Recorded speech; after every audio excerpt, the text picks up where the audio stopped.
오늘의 말씀은 출애굽기 40장 36절부터 38절까지의 말씀.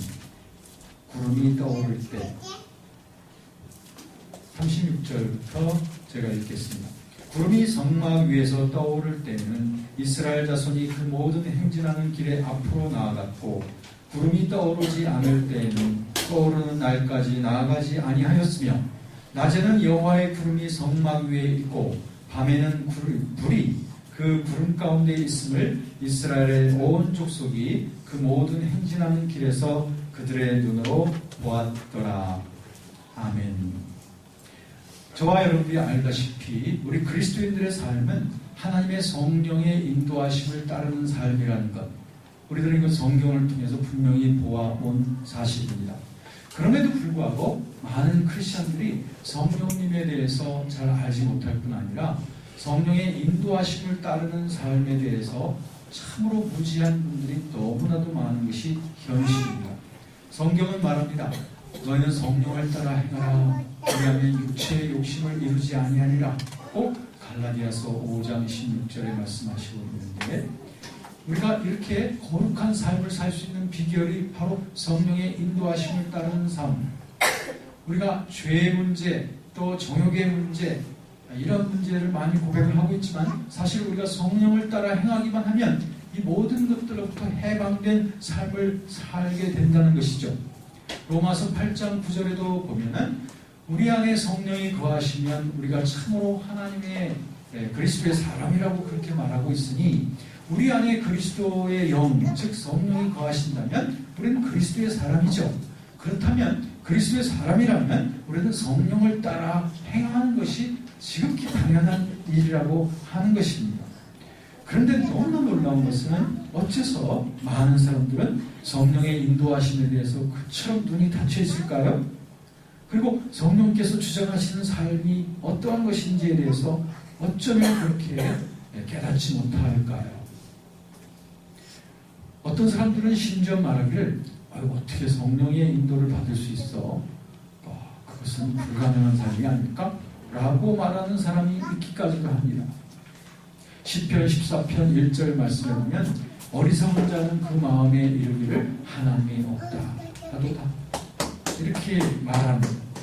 그런데 불신자뿐 아니라 우리 크리스천들 가운데도 하나님이 없다. 또는 하나님의 영이 없다. 하면서 깨닫지 못한 마음으로 말하는 사람들이 있다는 것이죠. 오늘 말씀에 보면, 오늘의 말씀은 그 이스라엘 민족을 광야에서 하나님께서 구름 기둥을 통해서 사람들을 인도해 주셨다는 것을 볼 수가 있습니다. 그래서 구름이 떠올라서 진행을 하면은 이스라엘 백성들이 같이 출발을 하고, 구름이 딱 서면 다시 쓰고, 이것이야말로 정말 하늘을 바라보며 늘 구름이 쓴가 아니면 움직이는가를 늘 주시하지 않으면 안 되는 그런 삶이었던 것을 보게 됩니다. 왜 이렇게 불편한 것 같은 삶을 광야의 백성들에게 주셨을까요? 그것은 바로 하나님을 의지하는 법을 배우게 하려고 하는 것입니다.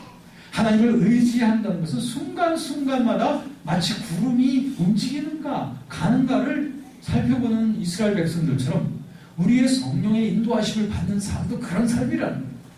아침부터 저녁까지 순간마다 주님을 바라보는 거예요. 주님의 인도하심을 늘 인식하는 것입니다. 그러면서 주님이 뭐라고 말씀하시는지, 또 어떻게 인도하시는지, 그리고 나에게 무엇을 깨닫게 하시는지, 이런 것들을 늘 주시해서 인식하는 삶이 바로 성령의 인도하심을 받는 삶에 매우 중요한 것이라고 아니할 수 없습니다. 그런데 성령의 인도하심을 받음에 있어서 우리들에게 중요한 것은 성령께서는 우리를 인도하실 때에 무엇보다도 하나님의 말씀을 가지고 우리를 인도하시기를 가장 기뻐하신다는 겁니다. 제가 늘 인용하는 성경 구절이지만 에베소서 6장 17절 말씀을 여러분이 잘 keep in mind 하시기 바랍니다. 거기에 보면 성령의 검, 곧 하나님의 말씀을 가지라고 하는 말씀이 있습니다. 그렇습니다. 하나님의 말씀으로 우리를 무장해야 하나님의 성령께서 우리를 잘 인도하시는 데 효과적으로 인도하실 수 있다는 그런 말이 되겠습니다. 그러므로 성령께서는 우리를 늘 인도하기를 원하셔서 우리를 이끄셔서 하나님을 가까이 할 수 있는 우리가 되도록 하기 원하시죠. 그렇게 하면서 성령께서 우리를 이끌어 가시는 그러한 좋은 도구들이 있습니다. 그 도구 중에 중요한 한 가지 무엇이냐면 바로 예배입니다.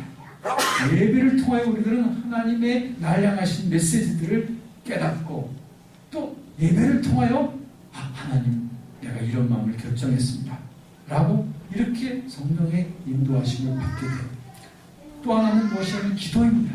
우리 기도 시간을 통해서 기도는 하나님과의 대화라고 하는 그런 말도 있듯이 기도를 통하여 우리들은 하나님의 뜻을 자꾸자꾸 깨닫게 되는 것을 보게 되죠. 그래서 날 향하신 성령의 인도하심을 잘 깨닫게 돼요. 그 다음에는 성경 말씀 묵상입니다. 이 말씀에 대한 묵상을 통해서 우리들은 하나님의 날 향하시는 깨달음을 받게 되죠. 이렇게 우리들은 여러 가지로 우리 성령의 인도하심을 받을 수 있는 그 방법이 여러 가지가 있는 것을 볼 수 있습니다. 단 중요한 우리의 자세는 뭐냐면 주님을 기다려야 된다. 너무 성급하면 안 돼요. 주님을 기다리면서 주님이 나에게 분명한 확신을 주실 때까지 기다려야 됩니다. 하나님 앞에서 기다린다는 것은 절대로 허비하는 것이 아닙니다. Waiting for the Lord is not wasting. 주님을 waiting 한다는 것은 wasting 하는 것이 아닙니다. 우리 주님께서는, 이 전능하신 하나님께서는 이스라엘 백성들의 온 광야 길에서 늘 인도해 주셨듯이 우리 광야 길과 같은 세상을 살고 있는 하나님의 자녀들의 삶을 아침부터 저녁까지 순간마다 인도하기 원하시는 하나님이시라는 사실을 결코 잊지 마시기 바랍니다. 그 인도하심만 따라 사십시오. 어린아이처럼 주님의 인도하심만을 구하십시오. 그러면 우리 속에 행복과 만족이 넘쳐나게